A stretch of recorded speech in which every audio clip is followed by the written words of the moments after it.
All right, today we're speaking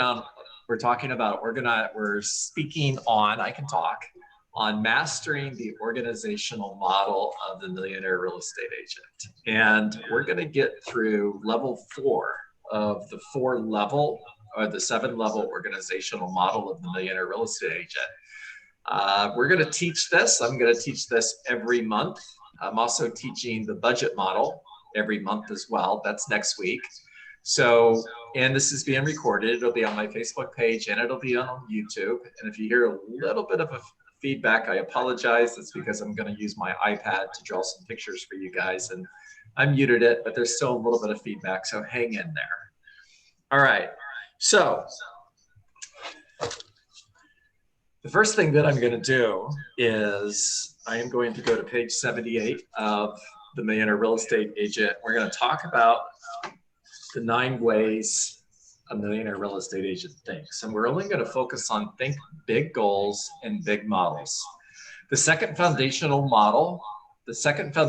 way the millionaire real estate agent thinks is to think big goals and big models. So no matter where you are in your real estate business right now, I want you to start thinking about building a 7-level business, if that's your goal.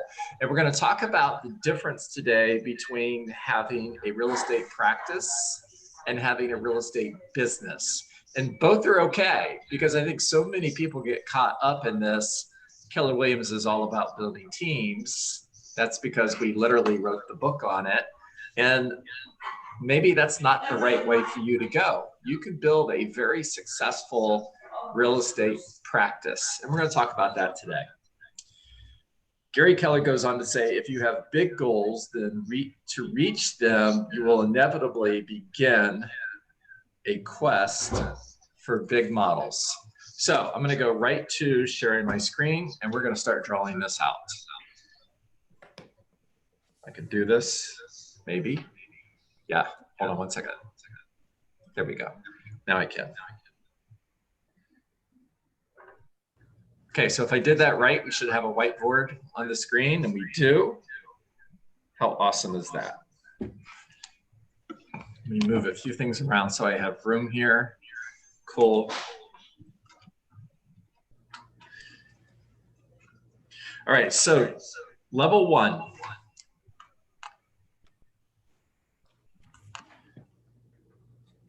Is you. So you're brand new in real estate, or you are a single agent, and you're working on your own, you're working as a standalone agent, and you are a company of one. Now, the notes that I want you to take, and I'll tell you what to write down. The first note I want you to write down is a company of one is still an organizational model. That's it, right there. And what I want you to get is you are just responsible for everything that gets done. So you still have an organizational model, you're just responsible for everything that gets done. Now, building a team may be the right discussion for you, and maybe it's not. Building a successful practice can be a fantastic model. So let's talk about the difference between building a business and having a practice. So the trial attorney has a practice. A plastic surgeon has a practice. The difference is, if you have a practice, you have to show up, because in order for you to create revenue, it involves you. Taylor Swift, she has a very successful practice. However, if Taylor Swift doesn't show up and stand on stage, she's not making any money. This is Taylor Swift's organizational model as a performer. Now she's going to start creating leverage and support. However, she's never going to get to a point where she's not part of the model, because that just doesn't work. You can't replace Taylor Swift with someone else. Same thing if you're a practicing trial attorney or a plastic surgeon. You're the magic of the organization. You can't take you out of the equation. Now, level 2. I'm going to move kind of slow on this because it's important. And that's why we're only going to get through level 4 today, if we make it that far. Level 2 is you're ready to start hiring talent. And the first person you're going to look for is that lead administrative assistant. So your lead admin. And pages 159 through 161 of the Millionaire Real Estate Agent, here's what Gary Keller has to say about this. We've identified 3 key aspects of your organizational model that can make a big difference in your chances for success. The first area is about acknowledging when you need help and then seeking the right kind of help. My phone is quacking. Hold on one second. Can you turn that off? Can you turn it off? Okay. The first area is about acknowledging when you need help and then seeking the right kind of help. Now, let me share with you what he's talking about that. We're looking for talent, but we're not just looking for talent. We're looking for the right talent for the right role. Jim Collins, in his book, Good to Great, says the goal is not just to put people on the bus. It's to find the right person and put them in the right seat. And the next note I want you to take is take CV. CV stands for career visioning, in order to understand the hiring process of Keller Williams in order to hire the right person. There's also a difference in talent here. We're looking for capacity talent, not cul-de-sac talent. Cul-de-sac is someone who would succeed in this role, but they don't have the ability to grow beyond the role. And capacity talent is someone who has the ability to grow beyond the position, because you want this person eventually to become the CEO of your organization. They are not an executive assistant. They are an assistant executive. So you're looking for someone with the capacity to become the CEO. You're looking for capacity talent. The first person you hire should always be an administrative assistant. Second, you need to hire talent. Hiring talent is the key to gaining leverage in your business life. When doing all you could do, hire administrative help. So one of the first questions that I get is, when is it time to hire talent? And the answer is when you're doing all you could do. All right. Now, I want you to kind of think of it like this. And I'm going to draw it out, and we're gonna go do that over here. And I'm gonna erase and go back and rewrite a bunch of times. So on the left side of the business, we have sales. And on the other right side, we have operations. I'm just gonna abbreviate there. So you're level 1, that's you. And your first hire is your admin, your lead admin support.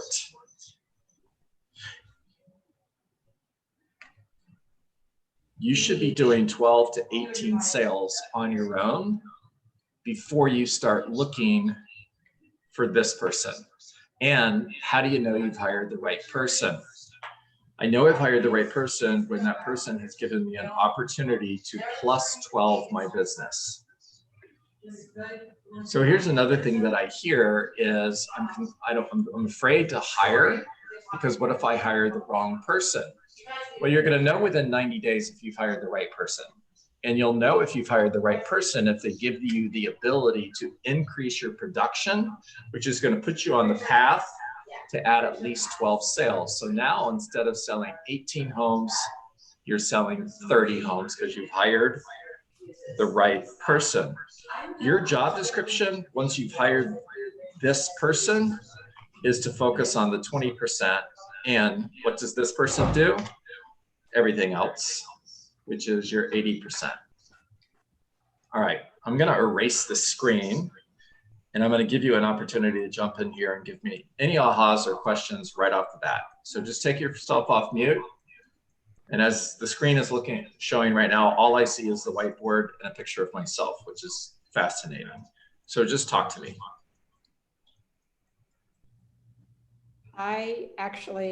This is the very subject, not that I'm struggling with it, that I'm trying to decide what to do. Now, I have not closed any sales. I've spoken to so many people. I have the opportunity to meet so many people.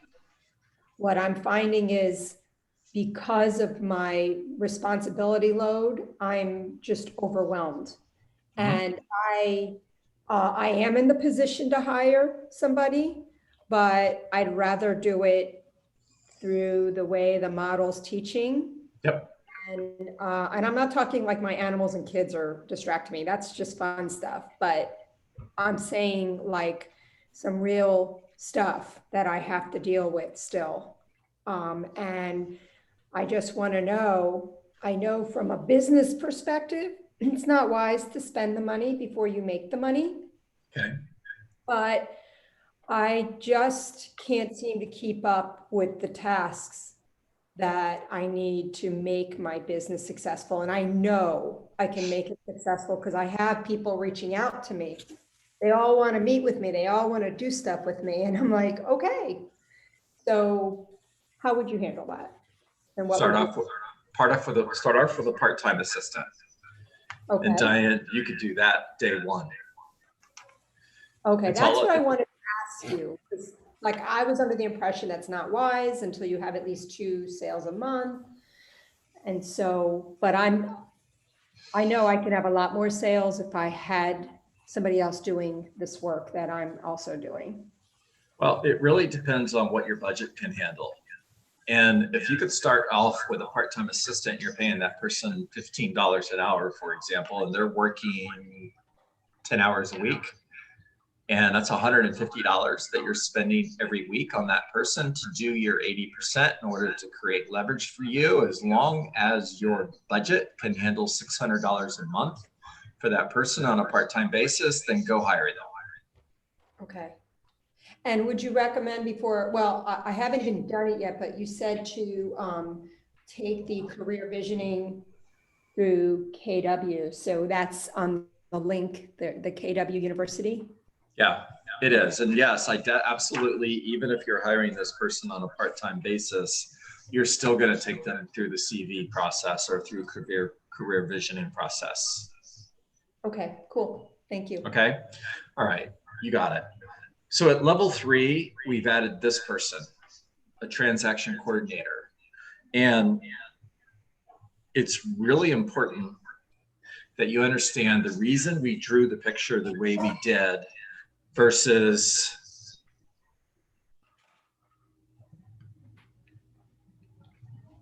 hiring a transaction coordinator and putting them here. The reason that's important, that's the wrong way. The reason we drew the picture the way we did is because we're giving this person the opportunity to be a leader. They're a leader because they're responsible for the transaction coordinator. The transaction coordinator reports to the lead administrative assistant. If you put your transaction coordinator here and they're reporting to you, then you're taking, if you guys are talking, if you got background noise, please hit mute. There's some noise in the background and I can't see. So you're taking your administrative assistant out of a leadership role. Elka, if you could hit mute, that would be awesome. And it's probably the best priced unit there right now because. All right. Okay, 1 second, guys. I'm going to hit mute all. And when you guys are ready to talk, please just take yourself off mute and talk. Okay, there we go. That worked. All right, we don't want to take the leadership position away from that lead admin person. We want to give them an opportunity to be a leader. Remember, they're not an executive assistant, they're an assistant executive. Now, on page 198, here's what Gary has to say. Depending on your personal production limits, your first, second, and possibly even third hire will be talented administrative help. The idea is eventually to reach a point where you are wholly focused on lead generation, listing, and selling while your administrative team handles everything else in your business. That's on page 198. And as you guys are taking notes, please write down the pages because I want you to go back and study this. Now, here again, this is why this is important, because another mistake that a lot of real estate agents make is they hire their administrative assistant and they think, okay, cool, it's ready. It's time for me to go out and hire a buyer agent. And big mistake. Now, here's why that's a big mistake. I'm going to draw this out for you a different way. This is fascinating. All right. Let's pretend for a moment that you and I are going to open a restaurant or any business, and we have sales and we have operations.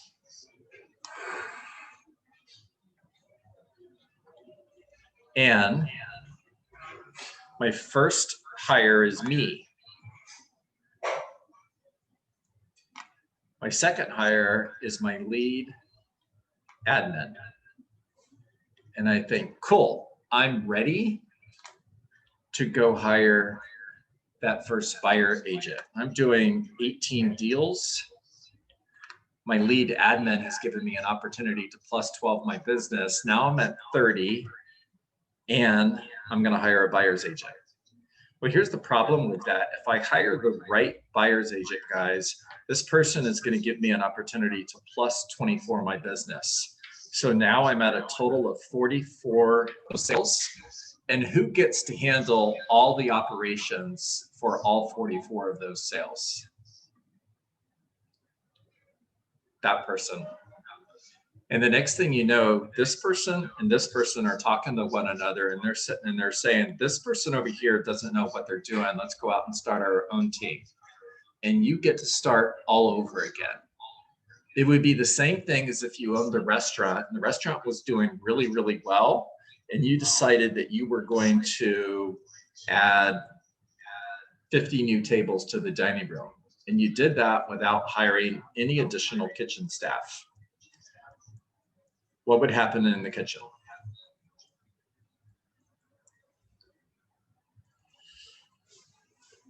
Talk to me.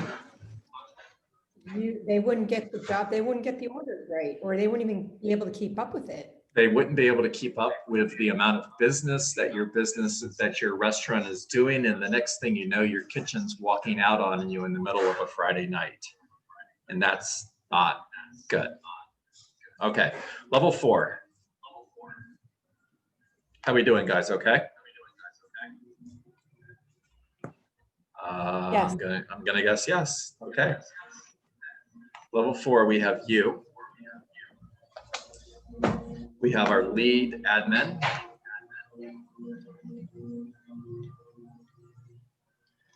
We have a transaction coordinator. And we're going to add 2 new positions.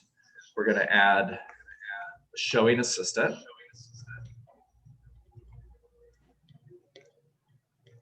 And we're going to hire a lead manager. So you are still working with sellers, you're still working with buyers. However, you've got a showing assistant, so you're no longer taking buyers out and showing them properties. That's your showing assistant's job. And you have a lead manager or an ISA who is creating leads for you that's feeding your business. And you have your core group or your administrative staff that is handling the 80%. And that's level 4. Now at this rate, this person, don't forget, helps you plus 12. You were already at 18. Now you're at 30 deals. The transaction coordinator, you hire the right one, gives you an opportunity to plus 12 again. Now you're at 42. And showing assistant should give you an opportunity to plus your business again, and a lead manager gives you another opportunity to plus your business again. Now you're doing 50 to 60 closed sales. If your average commission is $10,000, you're earning $600,000. If you're with Keller Williams, and this is the model that we're using, what's your cost of sales right now? If you're part of the Waxman group, we have a $20,000 company dollar cap. We have a $3,000 franchise cap. What's your cost of sales?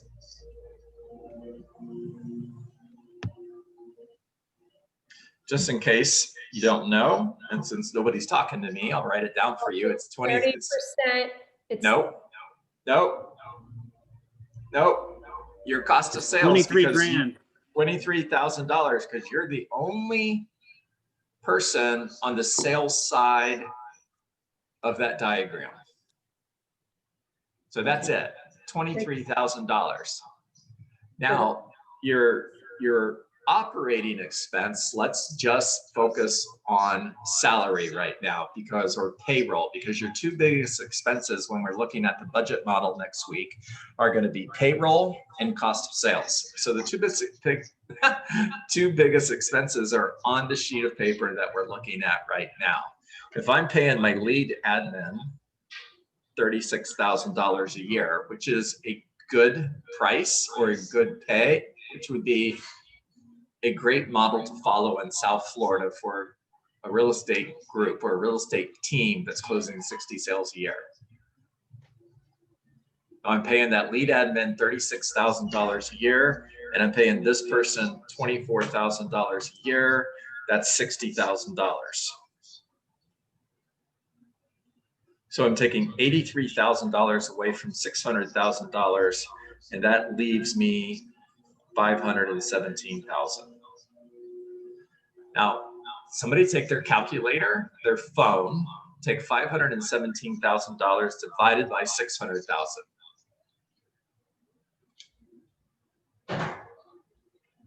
uh, 8.86. Okay, there it is. So my net before I add in my marketing budget. So there's going to be some additional expense, but right now I'm working on an 86% net. If I told you I could show you how to grow a business, a real estate business that grows $600,000 a year, and you were going to net 86%, who's in? Who's interested in that? I'm in. Everybody. Everybody? Cool. I like that. Yes. Me too, by the way. All right. John, sorry. Yeah. Sorry, I have No. a question. Please talk to me. Can you tell me what is the lead managers does? Because we have a lead admin, right? Yep. So why do we need a lead manager as well?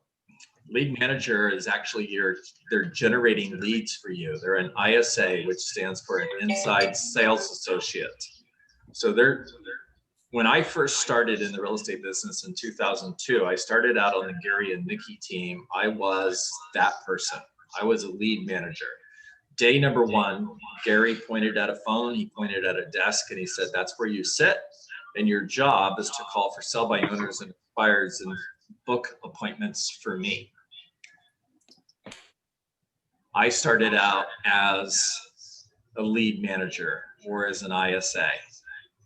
That person is creating opportunity for you. Okay. Does that make sense? Yep. Yeah, and remember guys, the job descriptions for each one of these roles are on page 200 of the Millionaire Real Estate Agent. And if you're looking for compensation models, that's covered on page 213. All right, we're going to level 4, part 2.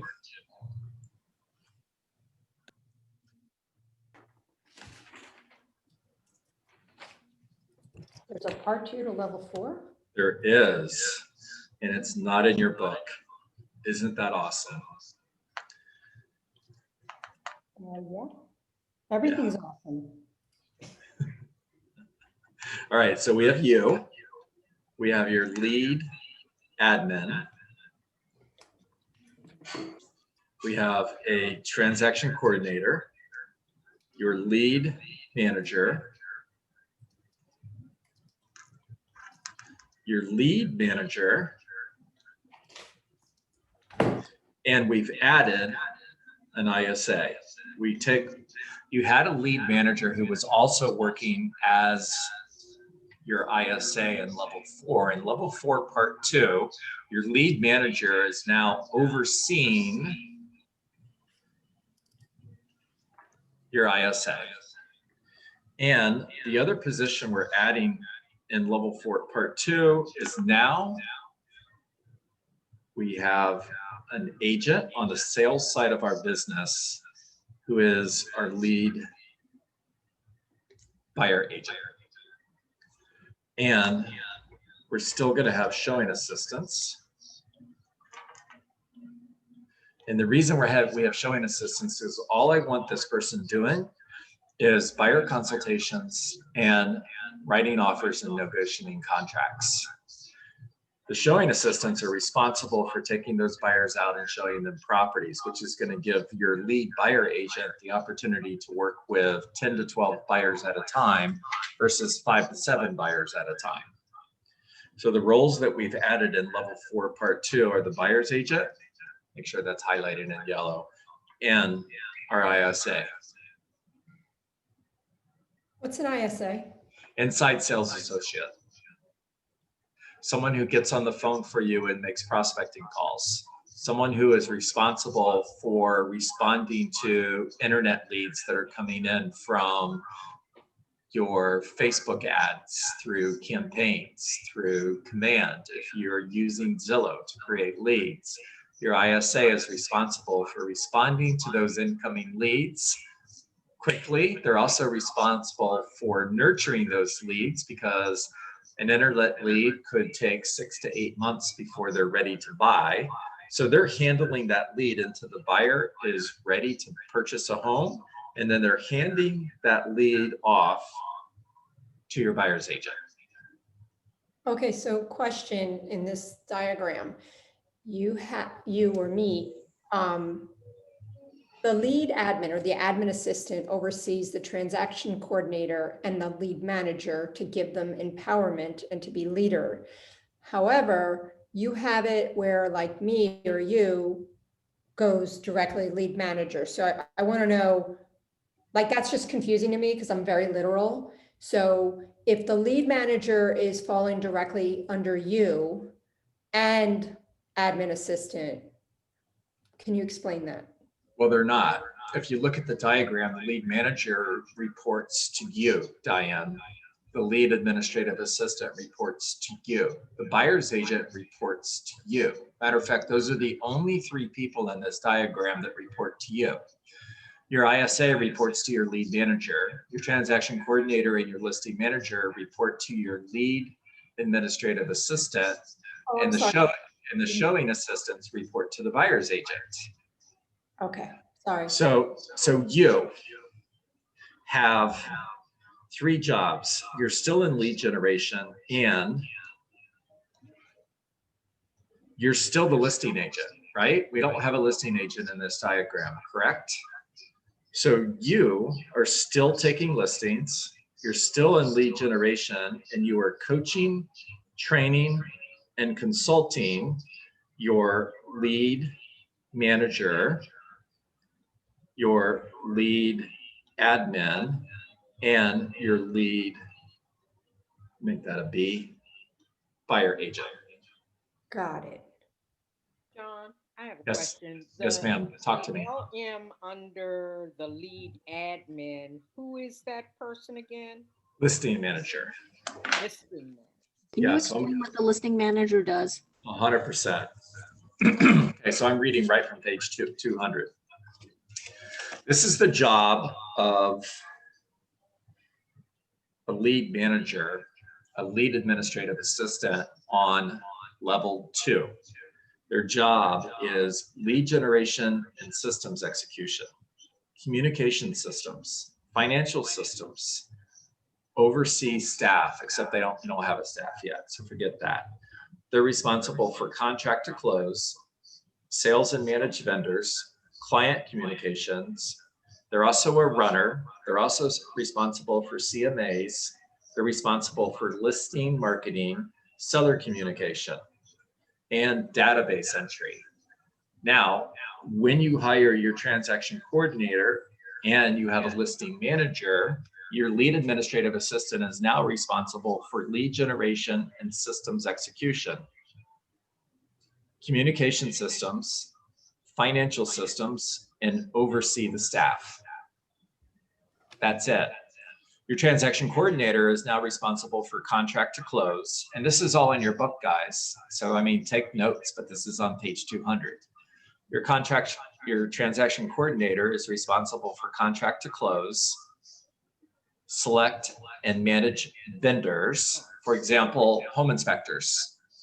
Because when this buyer agent puts somebody under contract, there's going to be a home inspection. Well, the buyer agent isn't responsible for scheduling the home inspection and communicating with the buyer and the listing agent. Your transaction coordinator is. They're leverage, not just for you, but they're leverage also for your buyer agent. That's part of the value that you're offering your buyer agent. The value that you're offering your buyer agent is you're providing them with leads. You're providing them with specific training to your organization, and you're providing them with admin support. That's the only reason that this person would agree to work with you on a 50-50 split, because otherwise, why would they give up 50% of their commission? Your listing manager is responsible for creating CMAs for you when you go on a listing appointment. They're responsible for marketing all of your listings. They're also responsible for seller communication. That means when there's a showing, it's the listing manager's job, this person. It's their job to call the seller and schedule the showing. It's their job to communicate with the buyer's agent who's going to show your listing. It's also their job to call the listing agent after the showing and to get feedback, and then call the seller and communicate that feedback to the seller.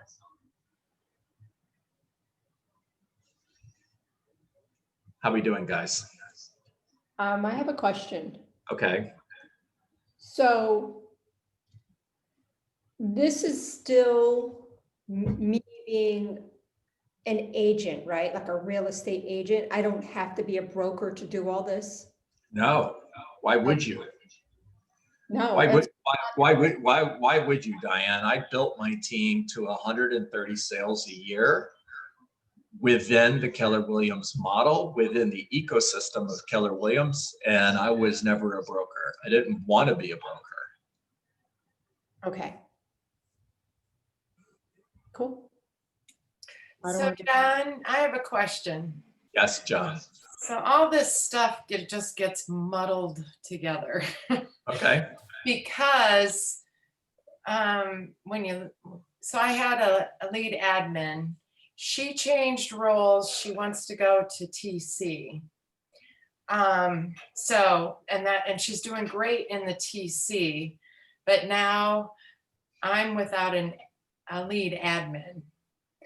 So I have her doing my TC now doing some part-time admin work. So I guess I should just really go for it and just find myself a really good lead admin. Well, your lead admin wanted to become a transaction coordinator. Did I understand that correct? That's correct. Yeah. Okay. She didn't like all the duties that an admin does. Right. So you got the job back, correct? I have part of it back. Yes. Yeah. So she's still doing part-time until I find somebody, but I don't know if I really should be looking for someone or just stay within that part-time position. right. with Well, her. you could be a standalone agent. So basically what you are, Joan, is you're a standalone agent with a transaction coordinator. Well, I made the mistake of adding on a buyer agent. Well, that's another mistake. So there's two. I That's Right. yeah, I was sharing on Thrive this morning that people will tell you that experience is the best teacher, and that's 100% incorrect. Other people's experience is the best teacher. So learn from other people's mistakes. So if you guys are listening, listen to what Joan is saying and learn from her mistakes, because this is the wrong way to do it. Yes. How do I correct it? Well, you have to start over. Honestly, what you need to do is you need to start over, because you don't have a team, you have a glob. I do. You Yeah. have a group of people who all work together, but you don't have a team. Right. We're doing very well, but it's a glob. Yes. Yeah. It's muddled all together for me and them and everybody else. Yeah, and Ben Kenny, I don't remember if it was Family Reunion or if it was Mega Camp, but I remember Ben Kenny saying, whenever he hit a ceiling, remember E to P. When you hit that ceiling of achievement and you're going from E, entrepreneurial, to P, purposeful, P is always a person. Now, when you find yourself in that position where you're hitting that ceiling, then your one thing becomes identifying who that person is. So your one thing, in addition to selling real estate, because you're not going to stop lead generation until your lead generation is done, everything else is a distraction. That's correct. So your one thing, in addition to real estate, is to find, identify, career vision, validate the KPA, and hire capacity talent in that lead administrative role. Because I bet you if you go back, if you did a KPA on the first person you hired who ended up wanting to be a transaction coordinator, something showed up in that KPA process that would have told you this is the wrong person for the job. Yeah, I actually did. She did take the KPA and I went through the entire CV with her. Now, it was my second time interviewing somebody with CV, through CV. So I didn't have a lot of experience. Still don't, but I attempted it. My wife and I started, so remember I told you I started out as an ISA for the Gary and Nikki team. I then moved on to become a listing partner and then the lead listing partner of the Gary and Nikki team. We were selling 250 homes a year at that point. And in 2006, I started my own team. That failed. So I got to start over again in 2008. My wife and I started the Dietz team. And we went through 4 lead administrative assistants in 2 years until we hired the right person in 2010. Oh, wow. That's tough. Did you do the, what do you call it? The career visioning thing before that, or you didn't know about it yet? At the first 2 times. It existed back then, Diane. It was called Recruit Select. The KPA didn't exist, but Recruit Select existed, and we used ABAs. It was the same process. We just shortcutted the process. Mm. Remember I said experience is the best teacher? No, somebody else's experience is the best teacher. Learn from me. Like I was saying on career visioning this morning, maybe the title of my next book should be The Wrong Way to Build a 7th Level Team. And I'll just identify all the mistakes that we made. Okay, guys, talk to me. Mastering the organizational model. Success is simple, not easy. And when I'm looking at this, it seems pretty simple to me. And it's not easy. Joan will tell you it's not easy.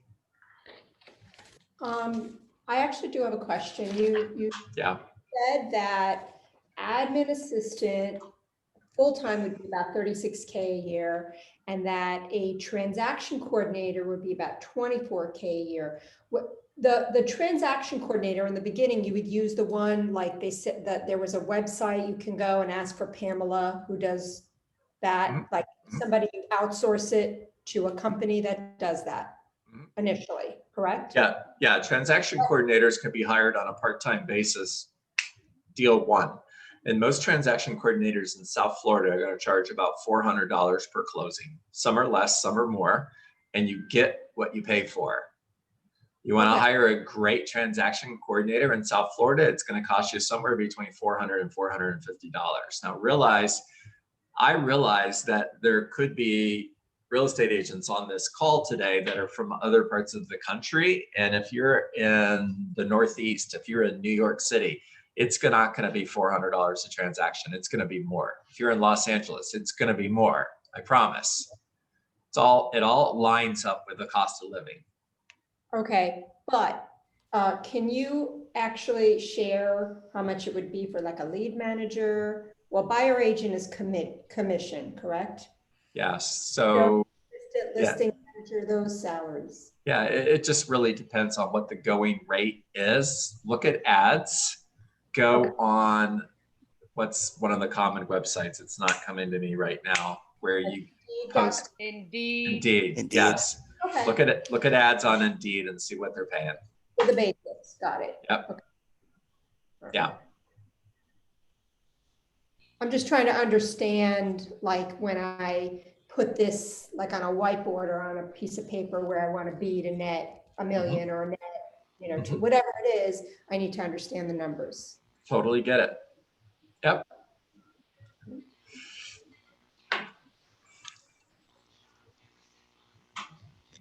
All right, guys, give me a couple ahas and I'm going to let you go.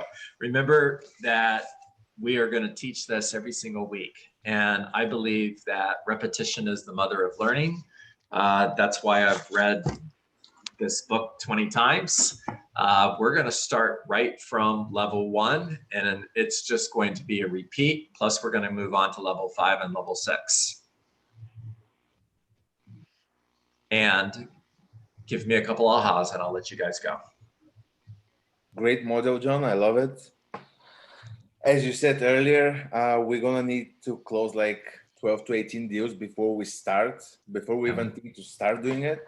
Yeah. So we know what we're talking about to our team, right? Yeah. And you said we have to coach them as well. Yeah. And train them. Yeah. Which means that we become John Dietz, right? Sure. Yeah. Okay. Yeah. Listen, I am standing on the shoulders of giants. When you listen to me, you're listening to Gary Keller, you're listening to Linda McKissick, you're listening to Tony DeCello, you're listening to Gary Keller. Everything I've learned is from those people and more. I don't have anything original. I promise you. So Martin, yeah, of course. You want to become John Dietz? Go for it. Just do it better than I did, okay? Don't make all the mistakes that I made. Do it better than I did, okay? That's why we're learning from you, John. There you go. That's what I'm here for. Awesome. So John, just so I understand how this is all going to play out, the next class, which is next Tuesday, correct? What's going to be taught during that class? Yeah, I'm a big believer, Brenda, in repetition, right? And it's interesting, kids get this. For those of you who have children or grandchildren, they'll watch a video over and over and over and over and over again. Holy cow. They'll read the same book over and over and over again. We've all read Green Eggs and Ham so many times that we almost can just read it without actually putting the book in front of us because of repetition. So Brenda, until you guys have mastered this, I'm not changing the conversation. Until you can teach the organizational model as well as Jason Abrams does, I'm not going to stop teaching this. So next Tuesday, it's the same thing. This Thursday is the budget model. Good night, guys. Good morning. Good morning. Lucas, good to see you here, buddy. All right, listen, guys, it's 1:51. You're getting out a few minutes early, which is I was good. going to ask you something before. Go ahead, Mindy. Go ahead. I'll stay as long as you guys keep asking questions. Nobody was asking questions. That's all.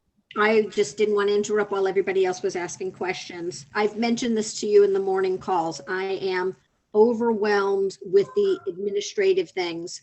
I have a transaction coordinator that I've been working with for 3.5 years.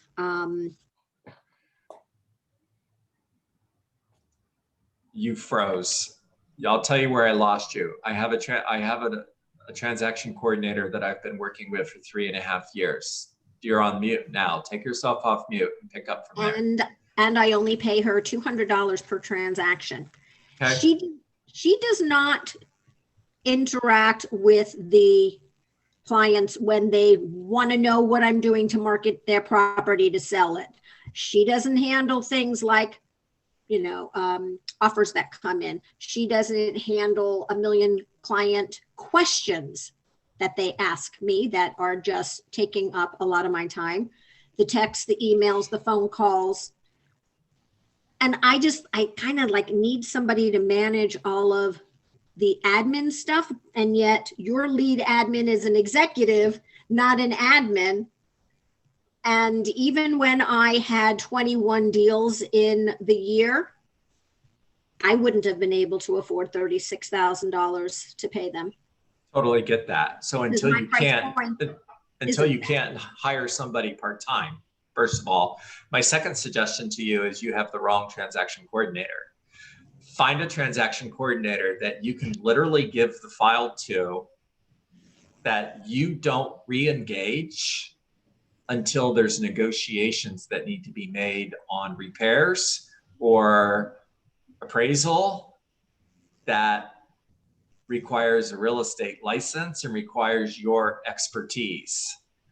Other than that, the transaction coordinator handles everything. They communicate with the lender, they communicate with the title company, they communicate with the other real estate agent, they communicate with your client. If you have the buyer, they communicate with the listing agent who has the listing. They communicate with the seller. You're not communicating with anyone in that transaction. Your transaction coordinator is. That's the right transaction coordinator. And my guess in Massachusetts is that's going to probably cost you considerably more than what you're spending right now, but it's worth it because your time, your productive time is worth at least $200 an hour. And if you're spending 10 hours on contract to close, then you've just paid somebody $2,000. It just happens to be you. All right. So I had a different transaction coordinator initially that I was paying $300. She didn't do anything more. She actually did less. She was the wrong person too. Yeah, I know. She's no longer in our office and she's since passed, but that's a different story. Normally it is that I give this person to this transaction coordinator and she handles everything. She sets up the home inspection. She sets up the appraisal.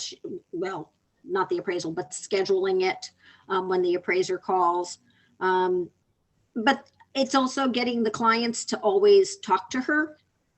And they don't. It's getting the other side to always talk to her and they don't. It's like I just got a text while we were on the call that the appraisal was scheduled. It's like. So that's training. And what I mean by that is you have to communicate with your clients how you work. In other words, you let them know when your property goes under contract. Mindy, I have this incredible transaction coordinator. Her name is Deb Tom. And because that's all Deb does, see, she doesn't work with buyers and sellers like I do.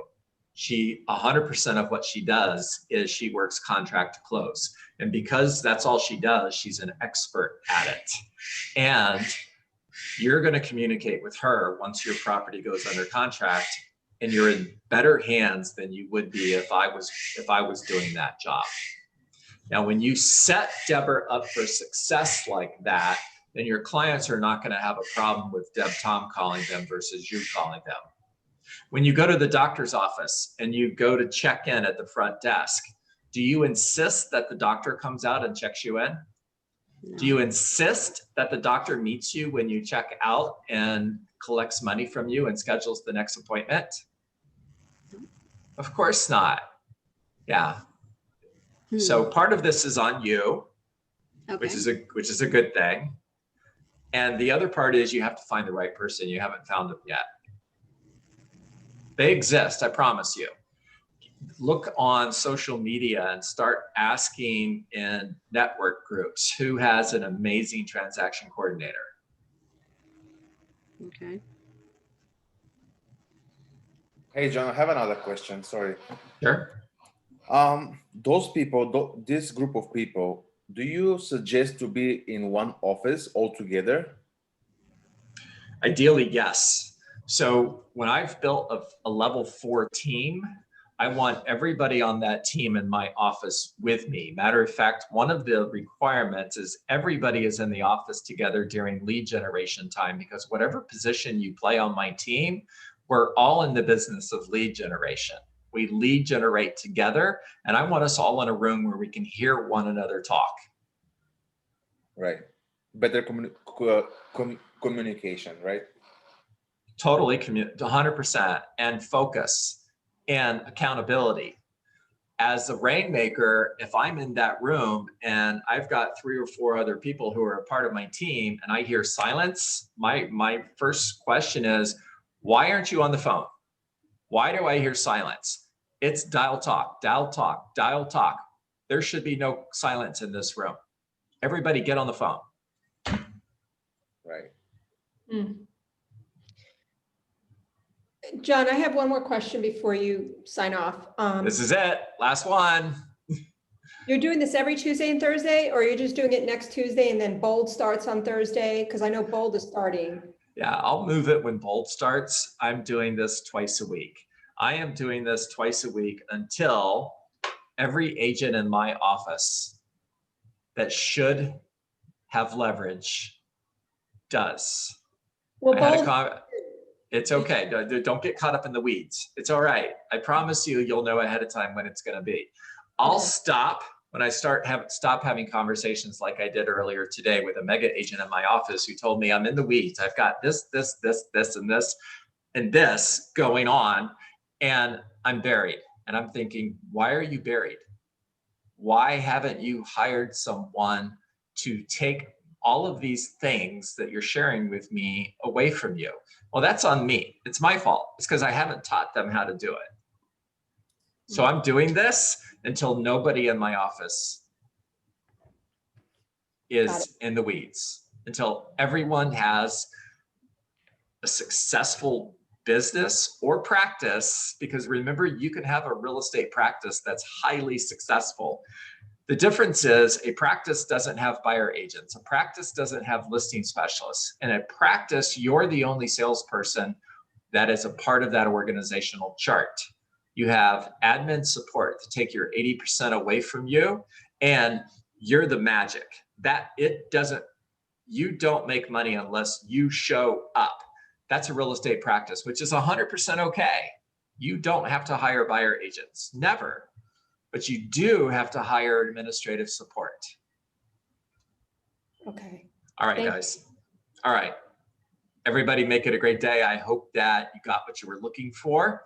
And time on task over time equals mastery. I'll get better at this too with time. So show up again next Tuesday. I promise it'll be better. Or Thursday, whatever today is. I don't know. Look at your calendars. Thank you.